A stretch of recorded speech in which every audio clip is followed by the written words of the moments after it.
এই যে Kolkata Knight Riders IPL এর নতুন মৌসুম শুরু করছে রোববার ওয়াংখেড়েতে মুম্বাই ইন্ডিয়ান্সের বিপক্ষে ম্যাচ দিয়ে। তারা কি জানে তাদের সেরা একাদশ কোনটি, বা ইম্প্যাক্ট প্লেয়ার সহ সেরা দ্বাদশ কোনটি? আইপিএল এর এই নতুন মৌসুম শুরু হওয়ার আগে কেকেআর এর সামনে অনেক অনেক প্রশ্ন, উত্তর আছে আসলে কতগুলোর।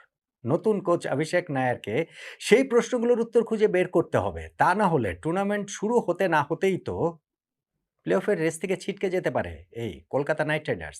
২০২৪ সালের চ্যাম্পিয়ন দলটি গত বছর ২০২৫-এ ৮ নম্বরে থেকে শেষ করেছে। এইবার প্রথম টার্গেট তো অন্ততপক্ষে প্লেঅফে জায়গা করে নেওয়া, টপ 4 টিমের মধ্যে থাকা, এবং সেই জন্য টুর্নামেন্টের শুরু ভালো করা। এত সমস্যা সত্ত্বেও একাদশটা স্পট অন হওয়াটা খুবই জরুরি। অনেক প্রশ্ন সামনে তো রয়েছেই একাদশ নিয়ে, যেটা আমি বলছিলাম। ধরেন নিউজিল্যান্ডের ফিন অ্যালেন এবং টিন সেইফার্ড এই দুইজনই কি ওপেন করবেন? নাম্বার 1। নাম্বার 2, নাকি দুইজনের একজন করবেন? করলে সেই একজনটা কি? নাম্বার 3, তাদের ক্যাপ্টেন আজিঙ্কা রাহানের ব্যাটিং অর্ডারের পজিশন কোনটা? ওপেনার নাকি নাম্বার 3? নাম্বার 4, ধরেন 25,20,00,000 ইন্ডিয়ান রুপি দিয়ে কিনেছে যে ক্যামেরন গ্রিনকে, তাকে ব্যাটিং অর্ডারের কোন জায়গাটাতে সুযোগ দেওয়া হবে? নাম্বার 5, ধরেন তাদের ওই ফিনিশার রোলটাতে তেজস্বী দাহিয়াকে দেওয়া হবে নাকি অনুকূল রয়কে দেওয়া হবে? নাম্বার 6, সুনীল নারায়ণের ব্যাটিং অর্ডারের পজিশনটা কোথায় হবে? নাম্বার 7, ধরেন তাদের এই ভীষণ রকমের ভঙ্গুর যে পেস বোলিং, ভেঙে চুরে গেছে যে সেই পেস বোলিংটা আসলে কিরকম হবে? এরকম অনেকগুলো প্রশ্ন কলকাতা নাইট রাইডার্সের একাদশ নিয়ে, দ্বাদশ নিয়ে রয়েছে। টুর্নামেন্টের শুরুর অংশে তারা কোন ক্রিকেটারদের উপরে বেশি করে ভরসা করতে পারে, কোন একাদশ কিংবা দ্বাদশ নিয়ে তারা খেলতে পারে, সেটা নিয়ে এই আলোচনাটা আসলে করছি। আমার সঙ্গে আপনি মিলিয়ে নিতে পারেন, এবং যখন তারা টুর্নামেন্ট শুরু করবে তখন তো সেটা আমরা মিলিয়ে দেখতেই পারবো। ধরেন শুরু যদি করি আমি তাদের ওপেনিং, এইখানে তাদের দলে অনেক ওপেনার রয়েছে, অনেকভাবেই তারা এইখানটাতে এফোর্ড করতে পারে তাদের ওপেনিং কম্বিনেশন। কিন্তু মাথায় রাখতে হবে যে একাদশে 4 জন মাত্র বিদেশি ক্রিকেটার তারা খেলাতে পারবেন। ইম্প্যাক্ট সাবে কিন্তু এইখানটাতে কোনো বিদেশি খেলোয়াড়কে ওইভাবে খেলানো যাবে না, মানে 5 জনকে ম্যাচে খেলানো যাবে না। সো সেইটাই মাথায় রেখে টিম সেইফার্ড এবং ফিন অ্যালেন ২ জনকে একাদশে কলকাতা নাইট রাইডার্স কিভাবে এফোর্ড করতে পারে? যদি করতে পারত তাহলে ফ্যান্টাস্টিক হতো। এই ২ জনই বিস্ফোরক, এই ২ জনই বিধ্বংসী। নিউজিল্যান্ডের ২ ওপেনার লাস্ট এই যে টি-20 ওয়ার্ল্ড কাপ কিছুদিন আগে গিয়েছে, সেইখানটা তো আমরা তাদের ব্যাটিং সামর্থ্যটা দেখেছি। কিন্তু আমার কাছে মনে হচ্ছে যে টুর্নামেন্টের শুরুর অংশে অন্ততপক্ষে একাদশের কম্বিনেশন বিবেচনা করে এই ২ জনকেই একাদশে একই সঙ্গে এফোর্ড কেকেআর করতে পারবে না। এই ২ জনের একজনকে ওপেনার হিসেবে খেলানো হবে, এবং সেই একজনটা আমার ধারণা ফিন অ্যালেন। ফিন অ্যালেনের একটা এক্স ফ্যাক্টর রয়েছে। টিম সেইফার্ডের রয়েছে, কিন্তু ফিন অ্যালেনের বেশি করে রয়েছে। কলকাতার এই হোম ভেন্যু যেটা ইডেন গার্ডেন, সেইখানটাতে লাস্ট টি-20 ওয়ার্ল্ড কাপের সেমিফাইনালে সাউথ আফ্রিকার বিপক্ষে 33 বলে যে সেঞ্চুরি করেছিলেন না, সেই স্মৃতিটাও তো রয়েছে। ফিন অ্যালেনকে আমি ওপেনিং এর এই জায়গাটাতে দেখছি। তার সঙ্গী হিসাবে আমার কাছে মনে হয় আজিঙ্কা রাহানেই খেলবেন। আজিঙ্কা রাহানেকে এই টিমটার ক্যাপ্টেন হিসেবে আমার পছন্দ না। গত বছরও পছন্দ ছিল না, এই বছরও পছন্দ না। হ্যাঁ, গত বছর তিনি দলের টপ স্কোরার ছিলেন, কিন্তু যেই অ্যাপ্রোচে ব্যাটিং করেন সেইটা এখনকার টি-20-র সঙ্গে কতটা যায়, প্রশ্নটা থেকেই যায়। এবং তাকে আসলে ব্যাটিং অর্ডারে একটা জায়গা ছেড়ে দিতে হবে। তাকে কেন্দ্র করে অ্যাঙ্কর করে অন্যান্যরা ইনিংস খেলবেন। সেইখানটাতে আমি তো ওপেনিং স্লট ছাড়া, হ্যাঁ, নাম্বার 3 তে খেলানো যেতে পারে, কিন্তু সেই ক্ষেত্রে অন্য সমস্যার জায়গা রয়েছে। তো আমার কাছে মনে হয় যে এইখানটাতে আজিঙ্কা রাহানেকে আমরা ওপেনার হিসেবে দেখব। আমার কাছে ক্যাপ্টেন হিসাবে আসলে এই যে ভাইস ক্যাপ্টেন হিসেবে ঘোষণা করেছেন আর রিঙ্কু সিং এর নাম, তাকে ক্যাপ্টেন দিলে মনে হচ্ছিল কেকেআর এর জন্য ভালো হতো। যাই হোক, ওপেনিং এ ফিন অ্যালেন এবং আজিঙ্কা রাহানে থাকবেন। নাম্বার 3 তে ক্যামেরন গ্রিনকে খেলাবে। ভাই 25,20,00,000 রুপি দিয়ে তাকে কিনেছে। আইপিএল এর ইতিহাসে ওভারসিজ প্লেয়ারদের মধ্যে নিলাম থেকে সবচেয়ে বেশি দামে তাকে কিনে নিয়েছে এইবারের কেকেআর লাস্ট মিনি অকশনে। ফলে তার কাছ থেকে সেরাটা তো চাইবে। বোলিং এ তিনি কয় ওভার করতে পারেন সেটারই কোনো নিশ্চয়তা এখন পর্যন্ত নেই। এখন ব্যাটিং এ যদি তাকে ধরেন 4 নাম্বারে পাঠিয়ে দেওয়া হয়, 5 নাম্বার পাঠিয়ে দেওয়া হয়, এটা কি হলো নাকি? সো আমার কাছে মনে হয় যে তাকে 3 নাম্বারের নিচে, টপ অর্ডারের নিচে আমি ক্যামেরন গ্রিনকে কোনোভাবেই দেখছি না। এই জায়গাটাতে তাকেই খেলানো হবে।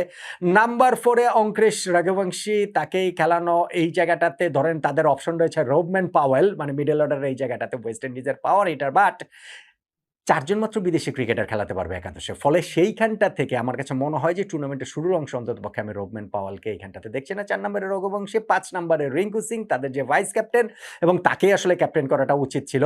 আরেকটু পরে তিনি নামলে হয়তোবা ভালো হতো, কিন্তু টিমের কম্বিনেশনের কারণে আমার কাছে এটাই মনে হচ্ছে। এবং নাম্বার 6 এ আমি রমনদীপ সিংকে দেখতে পাচ্ছি। নাম্বার 7 এর যে আরেকটা জায়গা, অনুকূল রয় নাকি তেজস্বী দাহিয়া, আমার কাছে মনে হয় যদি তেজস্বী দাহিয়াকে খেলায় তাহলে তাকে এর একটু উপরে উঠে হয়তো ৫ নাম্বারে খেলাবে। সেই ক্ষেত্রে রিঙ্কু সিং এবং রমনদীপ তাদের ব্যাটিং অর্ডারের পজিশনগুলো পিছিয়ে যাবে। আর যদি অনুকূলকে খেলায় তাহলে তো হচ্ছে গিয়ে অনুকূলকে নাম্বার 7 এ খেলাবে। আমার কাছে মনে হয় যে অনুকূলকে এই টুর্নামেন্টের শুরুতে হয়তোবা খেলাবে। নাম্বার 7 পর্যন্ত এই হচ্ছে তাদের ব্যাটিং লাইনআপ। আপনি খেয়াল করে দেখেন এইখানটাতে সুনীল নারিন নাই। যেই সুনীল নারিন কলকাতা নাইট রাইডার্সের লেজেন্ড। ওপেনার হিসেবে নেমে তিনি কত কিছু করেছেন সেটা আমরা দেখেছি। তাকে time and again write off করে দেওয়া হয়েছে। তারপরেও তিনি তার ওই সামর্থ্যের ঝলকটা দেখিয়েছেন।